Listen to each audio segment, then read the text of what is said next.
그리스도 안에 무슨 권면이나 사랑의 무슨 위로나 성령의 무슨 교제나 긍휼이나 자비가 있거든 마음을 같이하여 같은 사랑을 가지고 뜻을 합하며 한 마음을 품어 아무 일이든지 다툼이나 허용으로 하지 말고 오직 겸손한 마음으로 각각 자기보다 남을 낮게 여기고 각각 자기 일을 돌볼 뿐더러 또한 각각 다른 사람들의 일을 돌보아 나의 기쁨을 충만하게 하라. 아멘. 네. 제가 좀 몸 상태가 좋지 못해서 오늘은 마스크를 끼고 말씀을 전하도록 하겠습니다. 혹시라도 조금 불편하신 부분이 있으시더라도 양해해 주시면 감사하겠고, 이렇게 오후 자리 가운데서도 함께 예배 자리 가운데 나와 예배할 수 있는 성도분들이 이렇게 있어서 되게 감사한 마음이 듭니다. 왜 그런 마음이 드는지 잘 모르겠지만, 네, 성도분들이 이렇게 귀한 자리 가운데 있으니까 되게 마음이 저도 든든하고 또 기쁘기도 하고 감사하기도 하고, 또 이렇게 찬양팀이 앞에서 이렇게 찬양으로 섬겨주시고 성도분들이 각자의 맡은 자리에서 최선을 다해서 섬겨주시니 네, 참 감사하고 기분이 좋습니다. 앞으로도 네, 계속 그렇게 주님의 교회를 잘 섬겨주시면 더욱더 감사하겠습니다. 말씀을 전하도록 하겠습니다. 오늘은 교회의 일치와 성도의 하나됨이라는 주제로 말씀을 전하겠습니다. 흔히 빌립보서를 그리스도인의 일치의 대헌장이라고 부릅니다. 교회의 일치와 성도의 하나됨의 중요성에 대해서 강조하는 책이 여러분 빌립보서입니다. 바울이 이 서신을 기록할 당시에 이 빌립보 교회는 외후 내환의 위기 가운데 어려움 가운데 처해 있었습니다. 외부로는 예수 그리스도만이 유일한 주님이시며 하나님이라는 유일신 신앙으로 로마 황제와 이방 종교에 대해 우리 기독교가 되게 배타적이었기 때문에 정치, 사회, 경제적으로 많은 핍박이 있었습니다. 또한 내부적으로는 빌립보 교회에 침투한 유대주의자들의 미혹과 도전이 끊임없이 일어났습니다. 그런데 이런 문제뿐만 아니라 이 빌립보 교회 안에는 교회에서 중요한 위치에 있던 지도자들 간의 갈등으로 인해 교회의 일치와 하나됨이 깨져 분쟁이 일어나고 있었습니다. 이에 바울은 빌립보 교회를 향해 주 안에서 온전한 연합과 일치를 촉구하는 서신을 보냈는데 그 서신이 바로 이 빌립보서입니다. 오늘 본문은 큰 틀에서 전체가 한 문장으로 구성되어 있습니다. 히브리 원문과 우리 한글 번역 성경하고는 이 구조가 좀 다르게 되어 있습니다. 그리고 그 결론이 4절에 나의 기쁨을 충만하게 하라입니다. 바울은 이 빌립보서에서 그리스도인의 정체성을 기쁨으로 규정합니다. 그리스도인은 당연히 기뻐해야 한다는 것입니다. 그래서 4장밖에 되지 않는 서신 안에 이 기쁨이라는 단어를 총 16번이나 사용하고 있습니다.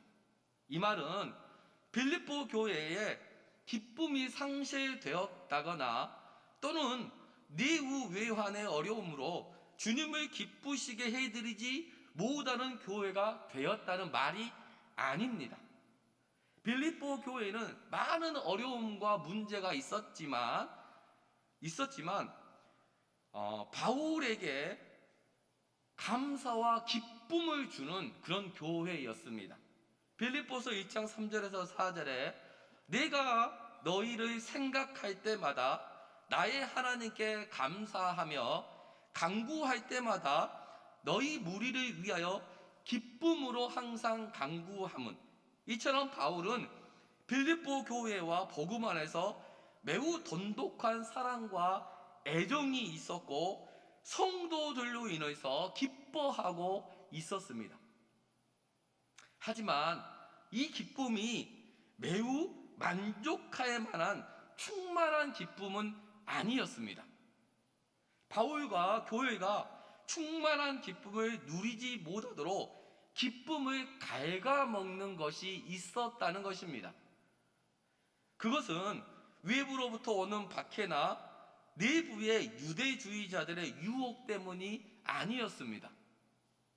우리는 보통 박해나 교회 내부적인 문제로 인해 기쁨을 잃어버린다고 생각하기가 쉽습니다. 하지만 그런 요인은 근본적인 문제가 아니기 때문에 성도들이 한마음 한뜻으로 똘똘 뭉쳐 합력할 때 능히 극복해 나갈 수 있습니다. 하지만 교회와 성도가 하나 되지 못하고 마음이 나눌 때 작은 어려움에도 쉽게 넘어진다는 것입니다. 그리고 이것이 바울이 빌립보 교회로 인해 충만한 기쁨을 누리지 못하게 하는 장애물이었습니다. 이것을 통해 성경이 우리에게 말하는 것은 외부적인 핍박이나 내부적인 문제 또는 어떤 상황이 그리스도의 기쁨을 빼앗는 요인이 되어서는 안 된다는 말입니다. 그리고 이 사실을 바울 스스로가 증명해 보였습니다. 그가 빌립보서를 기록할 당시 그는 로마 감옥에 투옥되어 언제 사형 집행을 당할지 모르는 위기의 상황 가운데에 처해 있었습니다. 하지만 그는 내가 주 안에서 크게 기뻐한다고 말합니다. 이처럼 바울에게 있어 환경과 상황은 그리스도의 기쁨을 빼앗는 요소가 아니었습니다. 그에게서 기쁨을 빼앗는 것은 어떤 환경과 상황으로 인해 교회의 일치와 성도의 하나됨이 깨어질 때 그것이 바울에게 기쁨을 빼앗는 요소였다는 사실입니다. 이 말씀을 우리 교회에 적용해 보면 담임 목회자가 부재한 현 상황이 교회와 성도 여러분의 기쁨을 빼앗을 수 없다는 것입니다. 또는 그것이 주님의 기쁨을 차단하는 요인도 될 수 없습니다. 주님께서 우리 구미신일교회로 인해 기쁨이 충만하지 못하게 될 요인은 어떤 상황이나 환경 때문이 아니라 담임 목회자의 부재로 인해 교회의 일치와 성도의 하나됨이 깨어질 때라는 말입니다. 성도 간의 분쟁이 일어나 누군가를 적대시하고 비방할 때, 그래서 믿음과 마음이 연약한 분들이 믿음에서 탈선하거나 후퇴할 때 그것이 주님의 기쁨을 충만하게 하지 못하는 장애물이라는 것입니다. 또한 교회와 성도가 기쁨을 충만히 누리지 못하게 하는 주된 요인입니다. 따라서 우리 구미신일교회가 주님을 기쁘시게 해드리는 차원을 넘어 매우 만족스럽게 해드리는 최고의 방법은 어떤 환경과 상황에서도 교회의 일치와 성도의 하나됨을 지키는 것입니다. 우리가 지금 중점을 두어야 하는 것은 많은 것들이 우리가 지금 기도하고 필요한 것이 있지만 바로 교회가 일치하고 성도가 하나 되는 것, 이것이 지금 우리 교회 가운데 가장 필요하고 시급한 일이라는 사실입니다. 그리고 바울은 주님의 기쁨을 충만하게 하기 위한 방법을 제시합니다. 1절에 그러므로 그리스도 안에 무슨 권면이나 사랑의 무슨 위로나 성령의 무슨 교제나 긍휼이나 자비가 있거든. 바울은 그리스도 안의 권면과 사랑의 위로와 성령의 교제와 긍휼과 자비로 나의 기쁨을 충만하게 하라고 말합니다. 먼저 권면은 파라클레시스로 일반적으로는 권면이나 권고를 뜻하지만 오늘 본문 1절에서는 위로나 격려로 해석하는 것이 더 좋습니다. 따라서 그리스도 안에서 서로 위로하라는 것입니다. 서로 위로하고 격려할 때 교회와 성도는 일치를 이룹니다. 위로하는 방법은 공감하는 것입니다. 상대의 마음을 알아주는 것입니다. 공감할 때 상대는 위로를 받습니다. 무언가를 권면하지 않아도 공감할 때 상대의 마음이 움직입니다. 권면이 먼저가 아니라 위로와 격려가 우선이라는 말입니다. 따라서 성도 여러분이 만남이나 모임을 가질 때, 또는 목장 식구들을 대할 때 가장 먼저 해야 할 일은 위로하는 것입니다. 요즘 어떻게 잘 지내고 있어? 힘든 것은 없어? 얼마나 힘들어? 괜찮아? 이렇게 상대방의 마음을 있는 그대로 보듬어 주는 것이 여러분 필요하다는 사실입니다. 그리고 나서 격려해 주십시오. 그렇게 할 때 상대의 마음이 위로를 받고 마음의 온기가 생기는 것입니다. 그리고 난 후 권면하시면 좋습니다. 주님께서 핏값으로 주고 사신 교회와 성도를 위해 우리가 무엇을 할 수 있을까? 주님께서 이때 나에게, 우리에게 진정으로 원하는 것이 무엇일까? 라고 묻고 함께 기도하자고, 함께 우리가 더 합력하여 선을 이루자고 권면해야 합니다. 또한 주님께서 우리에게 진정으로 원하는 것은 교회의 일치와 하나됨이라고, 교회의 하나됨 만큼 중요한 가치는 없다고 말씀해 주셔야 합니다. 그럴 때 상대는 위로를 받고 그 권면에 응할 것입니다. 이처럼 서로 위로하고 격려하며 권면하는 것이 여러분 교회의 일치와 하나됨의 필수적인 요소라는 사실을 우리는 꼭 기억하고 그렇게 행동으로 옮겨야 합니다. 둘째, 성령 안에서 교제할 때 교회는 일치를 이룹니다. 여기 교제는 헬라어로 코이노니아인데 상대와 무언가를 나누는 것, 공유하는 것을 말합니다. 이 나눔에는 크게 세 가지가 있습니다. 첫째는 마음과 삶을 나누는 것입니다. 여기에는 기도 제목과 말씀을 나누는 것도 포함됩니다. 우리가 보통 교제라고 할 때 이것을 말합니다. 하지만 교제는 삶과 신앙을 나누는 것으로 끝나지 않습니다. 교제는 둘째, 경제적 궁핍함에 있는 이웃에게 물질이나 물건을 나누는 것입니다. 마음뿐 아니라 물질도 나누어야 합니다. 그것이 코이노니아, 곧 교제입니다. 따라서 목장이나 부서에 경제적으로, 육체적으로 힘든 분이 있다면 구성원들이 십시일반 물질을 조금씩 모아 마음을 전달할 때 교회의 일치와 성도의 하나됨이 이루어지고 더욱 돈독해진다는 사실입니다. 왜냐하면 물질이 있는 곳에 여러분 마음과 사랑이 있기 때문입니다. 그 물질을 여러분들이 어떻게 벌었는지 그 받는 분이 그 번 수고를 알기 때문입니다.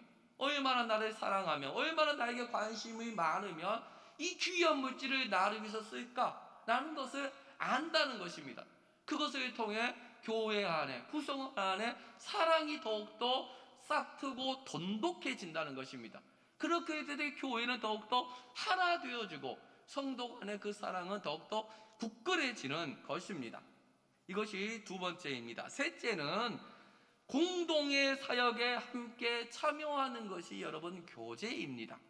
예를 들어 김장을 할 때나 목장별로 식사로 섬길 때, 교회 청소를 할 때와 같이 교회의 공동 사역에 함께 참여하는 것입니다. 이 시간을 통해 하나님이 각자에게 주신 시간과 은사를 지체와 나눔을 통해 교회는 일치를 이루어 갑니다. 성도 간의 사랑과 애정이 싹틉니다. 이처럼 교제는 말만 하는 것이 아니라 구체적인 행동을 수반합니다. 따라서 주님의 기쁨을 충만케 하는 교회가 되기 위해서는 성령 안에서 서로의 삶을 나누며 어려운 성도에게 따뜻한 손길을 전달하며 교회가 성령 안에서 행하는 사역에 함께 동참할 때 교회의 결속력이 더 강화된다는 사실입니다. 우리 구미신일교회가 성령의 교제를 통해 교회의 일치와 성도의 하나됨이 더욱 풍성해지길 간절히 원합니다. 셋째, 긍휼과 자비를 베풀 때 교회와 성도는 일치를 이룹니다. 먼저 긍휼은 헬라어로 스폴랑크나인데 심장, 마음 또는 사랑을 뜻하는 단어입니다. 이 긍휼이라는 이 단어가 어디서 왔냐 하면 인간을 구성하는 이 우리 몸의 내부 기관에서부터 파생된 단어가 이 긍휼이라는 이 단어입니다. 이 단어의 의미를 아주 선명하게 보여주는 말씀이 마태복음 9장 36절에 무리를 보시고 불쌍히 여기시니 이는 그들이 목자 없는 양과 같이 고생하며 기진함이라. 예수님이 무리를 보시고 불쌍히 여기셨는데 이때 이 불쌍히 여기셨다라는 이 말이 예수님 스스로 예수님의 그 장기가 있잖아요. 이 장이 끊어지는 것과 같은 고통을 느끼셨다는 것입니다. 엄청난 고통이 임할 때 장이 끊어지는 것 같은 통증을 한 번쯤은 성도 여러분들도 경험해 보셨을 것입니다. 긍휼이 바로 그런 장이 끊어지는 것과 같은 마음이라는 것입니다. 이 긍휼을 현실감 있게 잘 보여주는 말씀이 누가복음 10장의 선한 사마리아인의 비유입니다. 어떤 사람이 예루살렘에서 여리고로 내려가다 강도를 만나 거의 죽을 위기에 처했습니다. 이때 선한 사마리아인이 그를 보고 불쌍히 여깁니다. 근데 이때 이 긍휼은 그냥 불쌍히 여기고 불쌍하다, 그냥 안 됐다 이렇게 하고 그냥 끝나는 것이 아니었다는 겁니다. 그는 그를 살리기 위해 자신의 시간과 물질과 에너지를 값없이 사용합니다. 그를 지극정성으로 돌보아 줍니다. 그는 자신과 무관한 사람의 고통을, 아픔을 자신의 고통으로 수납했습니다. 이처럼 긍휼은 단순히 내가 누군가를 마음으로 불쌍히 여기는 것, 그를 동정하고 그의 입장에 공감하는 것에만 머물러 있지 않습니다. 이것은 참된 긍휼이 아니라는 것입니다. 참된 긍휼은 그런 마음을 가지고 그를 위해 나를 희생하거나 나의 것을 값없이 나누어 주는 행위까지 나아가야 그것이 긍휼이라는 것입니다. 하지만 긍휼이라는 것입니다. 오늘 본문은 구미신일교회 성도 여러분이 교회의 구성원을 이런 긍휼한 마음으로 선대할 때 교회의 일치와 성도의 하나됨을 이룰 수 있다고 말씀하는 것입니다. 하지만 여러분, 이것이 결코 쉬운 일이 아닙니다. 말만 하는 것이면 그냥 쉽게 할 수 있겠지만 나의 희생을 요구하기 때문입니다. 이 희생은 그냥 단순한 조금 나를 희생하는 게 아니라 때로는 엄청난 것을 희생해야 할 때도 있습니다. 그렇기 때문에 긍휼을 베푼다는 것은 여러분 정말 어려운 일입니다. 그럼에도 우리가 그렇게 해 나가려고 노력할 때, 기도할 때 교회의 일치는 이루어져 간다는 사실입니다. 우리가 그런 긍휼이 풍성한 성도분들이 다 되기를 예수님의 이름으로 축원합니다. 또한 자비는 하나님의 대표적인 성품으로 불쌍히 여김, 연민을 뜻합니다. 그런데 여러분, 이 단어는 히브리어로 레헴이라는 단어에서 왔는데, 이 단어의 뜻이 무엇이냐면 여성의 자궁을 어원으로 하는 단어입니다. 태아를 품고 있는 엄마의 자궁을 하나님의 성품으로 묘사한 것입니다. 따라서 자비를 베푼다는 것은 산모가 태아를 품는 것처럼 성도가 성도를 품는 것입니다. 또한 품는다는 것은 해산하는 수고를 해야 한다는 것입니다. 이 과정에서 번거로움과 불편함과 아픔과 통증이 있습니다. 여성분들은 출산의 경험이 있기에 해산의 고통이 얼마나 큰지 잘 알 것입니다. 그 고통을 수반하는 것이 바로 자비를 베푸는 일이라는 것입니다. 이처럼 긍휼과 자비를 베푼다는 것은 우리가 생각했던 것보다 훨씬 더 어려운 일입니다. 인내해야 하며 모욕이나 멸시도 감내해야 합니다. 억울할 때도 있고 내가 한마디 하고 싶을 때도 있는데 참아야 합니다. 때론 원수와 같은 분을, 내 눈에 가시처럼 보이는 그 분을 내 안에 품어야 합니다. 생각하기도 싫은 그 사람을 내 안에 품는다는 것은 여러분 정말 어려운 일입니다. 그러기에 온전한 긍휼과 자비는 나의 힘으로는 사실상 불가능합니다. 인간의 힘으로는 안 된다는 거예요. 성령의 능력이 필요하고 예수 그리스도의 사랑으로 여러분 충만해야 가능합니다. 기도할 때만 여러분 가능합니다. 기도하지 않고는 안 됩니다. 그렇게 성도 여러분이 인고의 시간을 견뎌내므로 긍휼과 자비를 베풀 때 성도가 하나 되어 주님을 매우 만족시켜 드리는, 정말 주님이 보실 때 너무나도 흡족한 교회가 된다는 사실입니다.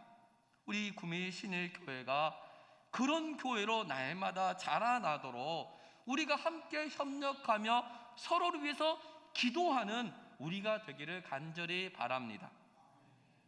여기에 더해 바울은 교회의 일치를 위한 또 다른 방법을 제시합니다. 그것이 2절에 마음을 같이하여 같은 사랑을 가지고 뜻을 합하며 한 마음을 품어. 여기 마음을 같이하여와 한 마음을 품어라는 이 품어는 원문에서 보면 동일한 단어입니다. 같은 단어인데 이게 중의적으로 반복해서 썼다는 것입니다. 이 말의 의미가 무엇이냐 하면 같은 생각을 하라는 겁니다. 같은 생각. 교회 안에는 다양한 소리와 의견이 존재합니다. 이것은 자연스럽고 바람직한 일입니다. 하지만 우리의 주님이신 성령은 한 분입니다. 성령께서 우리를 다스린다면 우리는 같은 생각을 할 수 있습니다. 우리의 마음은 나눌 수 없습니다. 그런데 때론 불협화음이 일어납니다. 분쟁과 갈등이 조장됩니다. 그 이유는 우리 안에, 내 안에 하나됨을 깨는 요소가 있기 때문입니다. 그것은 자기 중심성입니다. 내 생각, 내 경험, 내 뜻을 내려놓아야 합니다. 내가 원하는 대로 되어야 한다는 생각을 버려야 합니다. 나를 버릴 때 우리는 같은 생각, 같은 마음을 품을 수 있습니다. 나를 버리지 않고는 여러분 불가능합니다. 또한 바울은 3절에서 아무 일이든지 다툼이나 허영으로 하지 말라고 말합니다. 이런 것들은 교회의 일치를 깨는 핵심적인 요소이기 때문입니다. 주님의 기쁨을 충만하게 하는데 방해 요소입니다. 특별히 다툼과 허영이 있을 때 교회의 일치와 성도의 하나됨은 깨집니다. 아무리 교회의 일치와 하나됨을 위해 협력하고 긍휼과 자비를 베풀고 선을 행할지라도 다툼과 허영이 일어나면 공든탑이 무너지는 것처럼 교회의 하나됨은 순간 깨집니다. 그래서 다툼은 죄들 중에서도 더욱 무거운 죄로 로마서 2장에서 하나님의 진노의 심판을 받는 죄로 당을 짓는 죄를 규정하고 있는데, 이 당을 짓는 이 단어하고 이 다툼이라는 단어가 같은 단어입니다. 쉽게 말하면 당을 짓는다는 것은 다툰다는 행위입니다.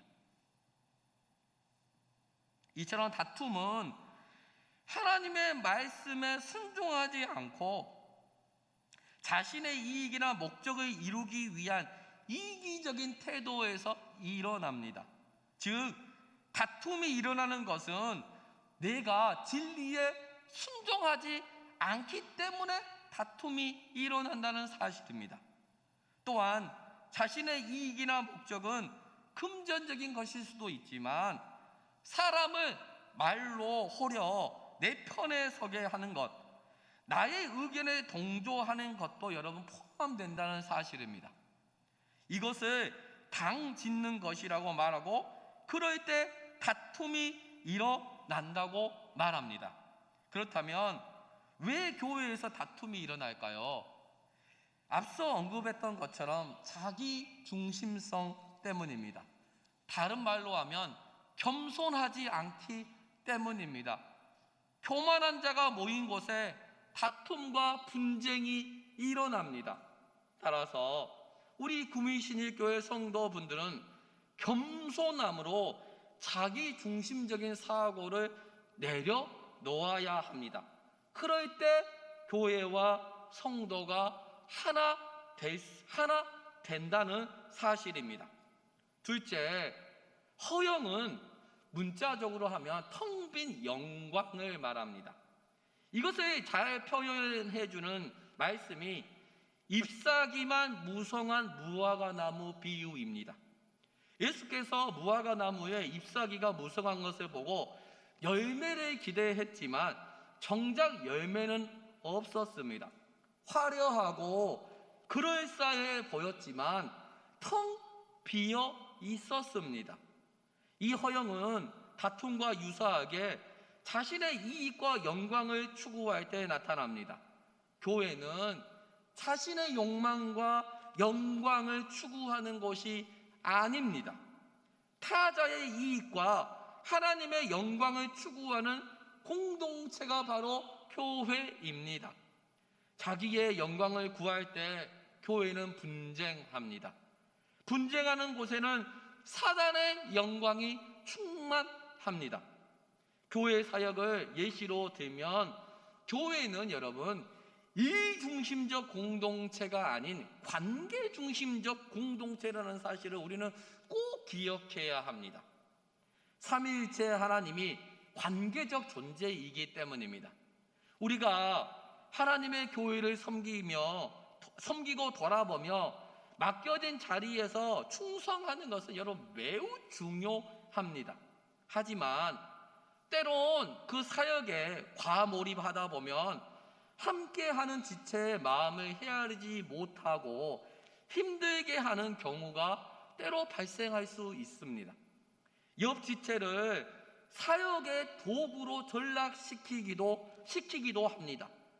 그렇게 하다 보면 열매는 있을지라도 여러분 관계가 깨집니다. 관계가 깨지면서 맺힌 열매는 여러분 텅 빈 영광입니다. 그것은 결코 아름다운 열매가 아니며 하나님을 영광스럽게 해드리는 것도 여러분 아니라는 사실입니다. 예수님은 제자들에게 사역을 못한다고, 왜 그것밖에 못하냐고 책망하지 않으셨습니다. 그들을 있는 그대로 받아주셨습니다. 이해해 주셨습니다. 함께 하셨습니다. 비난하거나 정죄하거나 판단하지 않으셨습니다. 왜냐하면 그것은 교회의 하나됨을 깨는 행위이기 때문입니다. 성도는 각자만의 개성과 특성이 분명 존재하지만 자기 중심성과 우월의식을 버려야 합니다. 교회는 더불어 세워가는 공동체라는 사실을 직시해야 합니다. 자신의 텅 빈 영광을 십자가에 못 박고 하나님의 영광만을 추구해야 합니다. 그럴 때 교회와 성도는 일치와 하나됨을 이루어 갑니다.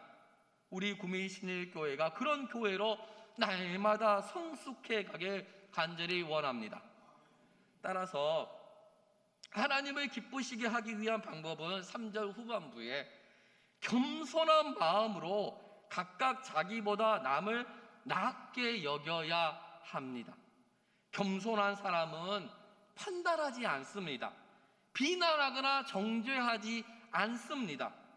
왜냐하면 자기보다 상대를 더 낮게, 더 높게, 더 존중히 여기기 때문입니다.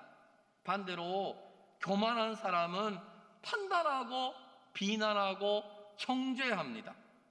내가 상대보다 더 우월하다고 생각하기 때문입니다. 우월감이 사람을 하대하게 만듭니다. 그러기에 모든 그리스도인은 자기보다 남을 낮게 여기는 겸손한 마음을 취해야 합니다. 그 모범을 보여주신 분이 바로 우리 주 예수 그리스도입니다. 예수님은 겸손의 왕입니다. 왕이셨음에도 나귀 새끼를 타셨고 스승이시면서도 제자들의 발을 씻겨주셨으며 창조주이시면서도 피조물을 위해 기꺼이 죽으셨습니다. 그래서 바울은 5절에 너희 안에 이 마음을 품으라 곧 그리스도 예수의 마음이니라고 말합니다. 예수님은 자기를 비워 종의 형체를 가지사 사람이 되셨습니다. 자기를 낮추시고 비우셨습니다.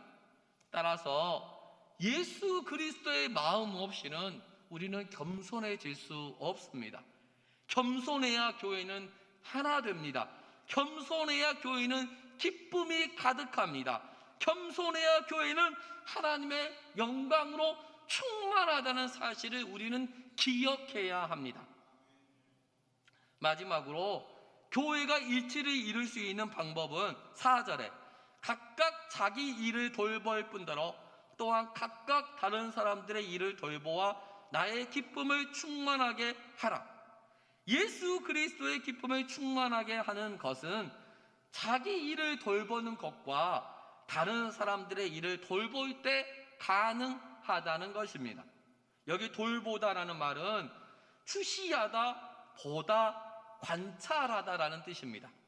이 단어는 눈에 보이는 것뿐만 아니라 눈에 보이지 않는 것까지 볼 수 있어야 한다는 말입니다. 이것이 가능하기 위해서는 시야를 나에게서 타자에게로, 이웃에게로 돌려야 합니다. 나만 보고 있는 사람은 상대를 볼 수 없습니다. 눈에 보이는 현상만을 봅니다. 나의 경험이라는 잣대로 상대를 판단합니다. 우리는 보이지 않는 것을 볼 수 있는 시야를 가져야 합니다. 현대인들은 많은 문제를 가지고 살아갑니다.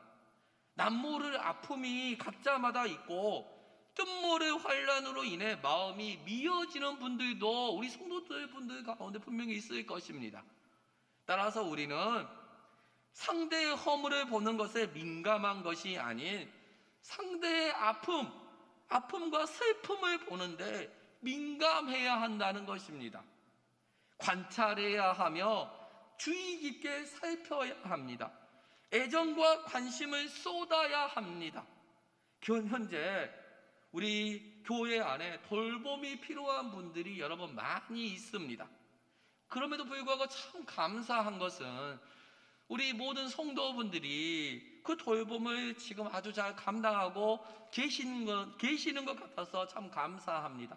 앞으로도 계속 성도분들을 많이 돌봐주시기를 부탁드립니다. 현재 교회 안에, 그럼에도 교회 안에 돌봄이 필요한 분들이 많이 있는데, 특별히 담임 목회자의 부재로 마음이 흔들리고 갈등하는 분이 있습니다. 지금도 여전히 또한 건강상의 이유와 경제적인 이유, 그리고 관계적인 이유로 고통 속에 갇혀 있는 분들도 여러분 있습니다.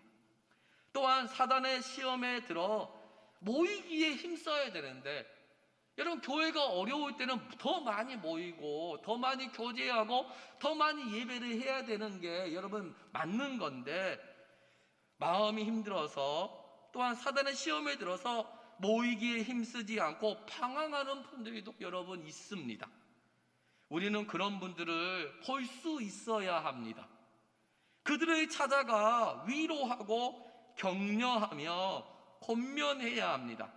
특히 교회 가운데 어려움이 있을 때 우리는 히브리 기자의 말씀을 마음에 새겨야 합니다. 히브리서 10장 24절에서 25절에 서로 돌아보아 사랑과 선행을 격려하며 모이기를 폐하는 어떤 사람들의 습관과 같이 하지 말고 오직 권하여 그날이 가까움을 볼수록 더욱 그리하자. 여러분, 우리가 서로 돌볼 때, 사랑과 선행으로 격려할 때 모이기를 피하는 사람들과 같이 하지 않고 오직 권하여 더욱 힘써 예배와 기도와 교제의 자리로 나올 때 교회의 일치와 성도의 하나됨이 온전히 이루어진다는 사실을 여러분 우리는 기억해야 합니다. 또한 그것이 하나님을 기쁘시게 해드리는 차원을 넘어 만족스럽게 해드리는 그런 일이라는 것을 여러분 기억하고, 우리 구미신일교회와 성도분들이 오늘 말씀을 마음에 새기고, 내가 오늘 말씀을 통해서 교회와 또한 성도분들에게, 또한 힘들고 힘들어하고 방황하는 그분들에게 내가 어떻게 하면 조금이나마 위로가 되고 그분들이 말씀 위에 교회에 더욱더 굳건하게 세워져 가는데 내가 무슨 일을 할 수 있을까? 한 가지라도 고민하며 기도하며 나아감을 통해서 우리 구민신일교회가 이런 지금 상황 가운데서 정말 한 단계 더욱더 성숙하고 성도들 간의 사랑이 더욱더 돈독해지는, 그래서 하나님이 정말 보실 때에 기뻐하는 것을 넘어 만족스러워하는 그런 교회와 성도들이 되기를 예수님의 이름으로 축원드립니다. 기도드리겠습니다.